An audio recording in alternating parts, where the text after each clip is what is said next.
আমার বাবা জানতে পারলে না আমাকে মেরে ফেলবে। মেরে ফেলবে নাকি এটা আমি জানি না, কিন্তু তোর বাবা একটা কথাই বলবে যে কুলাঙ্গারের বাচ্চা, তোকে জন্ম দেওয়া হয়েছে আমার পাপ, আর এটাই হলো তোর বাপ।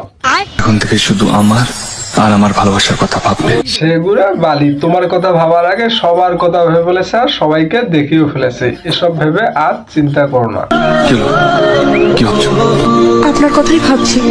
একটা জিনিস আমি বুঝলাম না, মেকআপ আর্টিস্ট এত সুন্দর করে মেকআপ করছে, কেউ তার মেকআপের দিকে তাকাচ্ছে না, শুধু হ্যাঁ করে তার নিচের দিকে তাকাচ্ছে। ভাই এটাই বুঝলাম না, কি সুন্দর করে মেকআপ করছে, আপনারা মেকআপের দিকে তাকান, নিচ থেকে কেন তাকাচ্ছেন?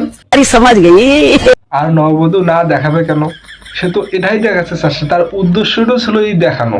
আর হ্যাঁ, এদের দেখে ইন্সপায়ার হয় আবার এইসব পোশাক পরে বিয়ে করতে যেও না, তখন গিফটের বদলে থুতু দিয়ে যাবে মানুষ। আর ভাই বুঝতেই পারছো বাংলাদেশের কি পরিস্থিতি, বাংলাদেশ কি এখন খাচ্ছে। ভাই বাংলাদেশ এখন ভালো লেভেলে ভালোভাবে চলতে পছন্দ করে, এই উড়ুং বাড়াং ভাই বাংলাদেশে এখন চলে না, এসব অন্যান্য কান্ট্রিতেই চলে।